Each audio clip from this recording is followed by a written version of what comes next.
tere taas, armas sõber. Võlusopi maailm ootab sind. Täna räägime hetkest, mil kõik on nii ärev ja nii pingeline, et me unustame isegi hingamise. See on lugu sellest, kuidas vaidlused algavad ja kuidas neile ise lõpp teha. See on lugu ühest tülist. Frederik ja puu, kes kuulab oravaid. Võlusopi metsas oli täna kummaline rahutus. Linnud ei laulnud, lehed ei sahisenud ja isegi sipelgarajad olid tühjaks jäänud. Aga eemalt kostus äge vaidlemine. Aga sa lubasid, et teed pildid valmis. Sina ütlesid, et sina tood need.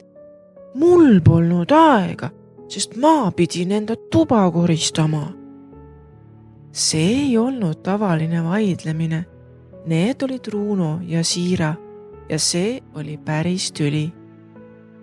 Nad olid kavandanud linnunäituse, aga mõlemad olid aru saanud, et teine pidi pildid tooma. Nüüd lendasid sõnad nagu teravad kivid ja Lumi hoidis sellest eemale. Ta seisis kaugemal ühe suure kase all.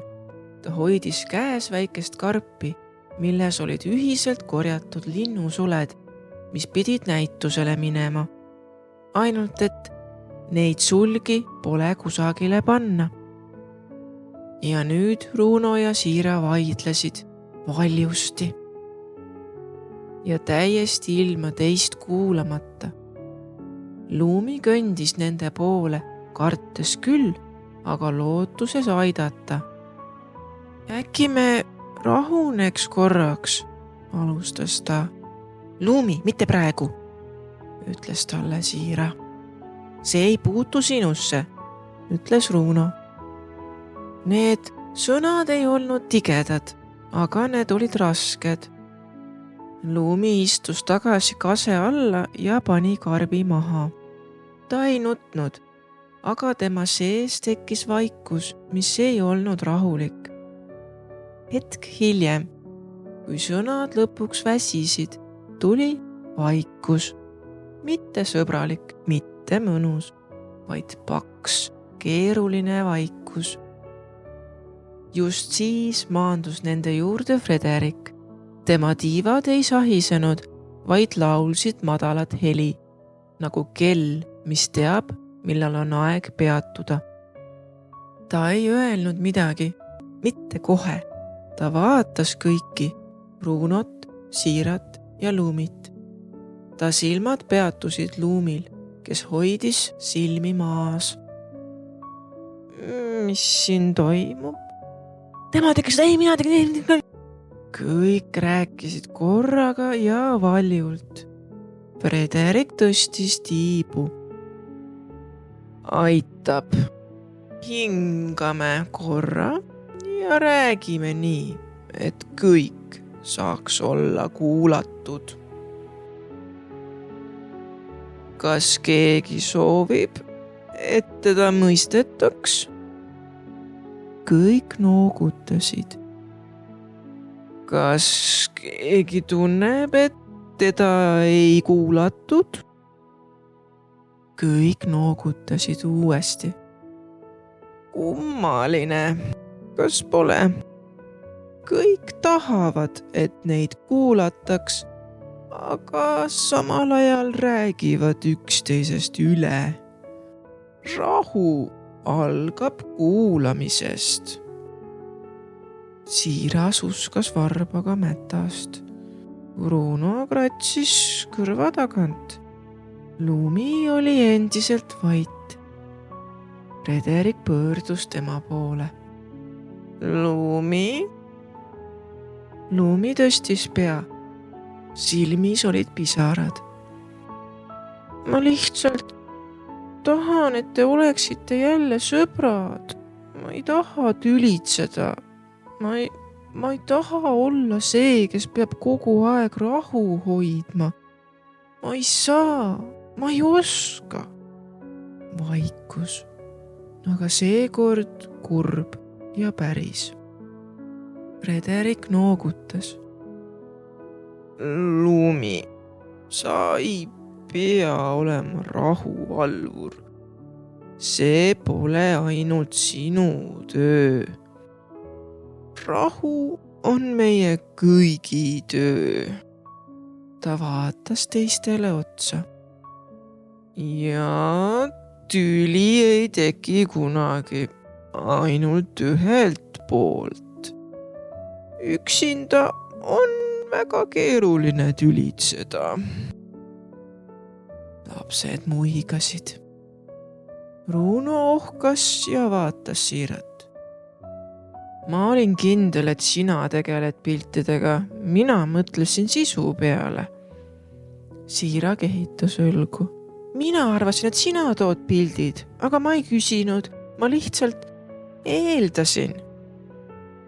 Teate, vaidlused ei ole alati halvad.